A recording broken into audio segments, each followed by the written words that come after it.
Paano kumita ng 250,000 as a virtual assistant ng isang client ng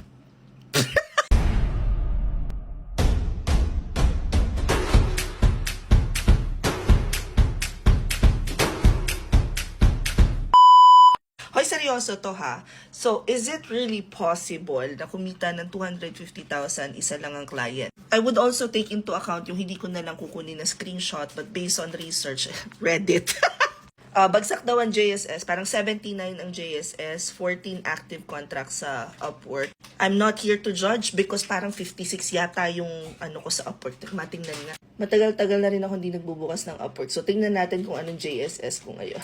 Oh, 55B. Pababa ng pababa.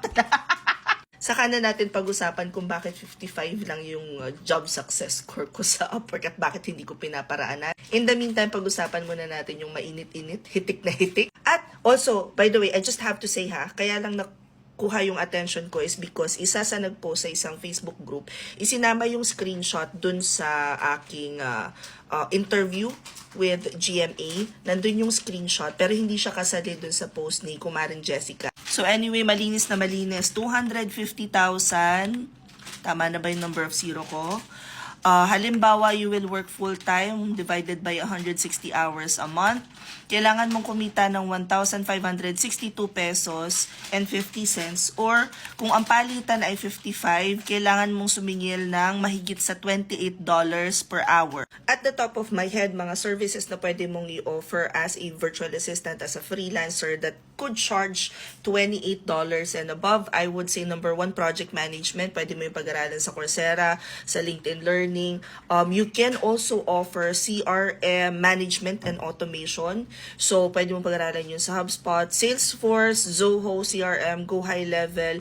Pwede ka rin mag-offer ng marketing automation. So, pwede mo siyang i-offer via ActiveCampaign, MailChimp, ConvertKit, Hootsuite, Buffer, Active Campaign, sabi ko na ba yun? Kung magaling at mahusay kang social media manager and marketer, syempre pagdating dyan, ang number one na go-to ko would be si Edina. Edina, baka naman. Obviously, papasok din dito yung SEO. So, SEO, usually hindi na siya per hour. So, project-based na siya. But you can charge as much as that. Ito, medyo mahirap siyang justify na ganun kataas given that sa onshore nakakakuha rin sila ng around 25 ganyan. I would say client success management, pwede yan. Kung marunong ka ng e-commerce store, magbibuild ka, so pwede yon.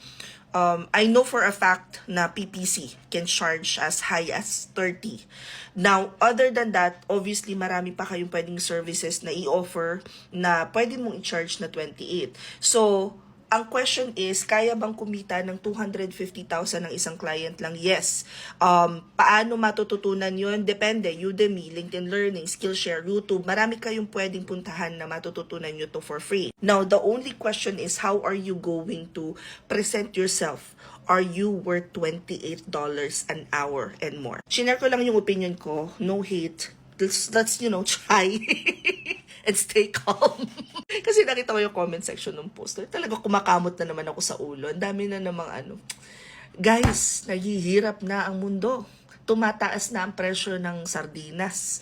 Ay kung hindi natin kayang tulungan ng ating kapwa, ay wag na lang nating saktan. Yun ay kwento nila.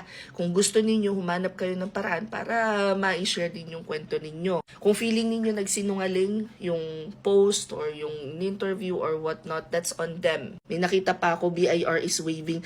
Again, nagbabayad na po mga freelancer talaga ng bayaran na naman po ng tax. At the end of the day, kung hindi natin kayang tulungan ng ating kapwa, wag na lang nating saktan, wag na lang nating lokohin, wag na lang nating lamangan. Yun lang. Comment any questions you guys have about working from home. Follow for more work from home chismis. Bye!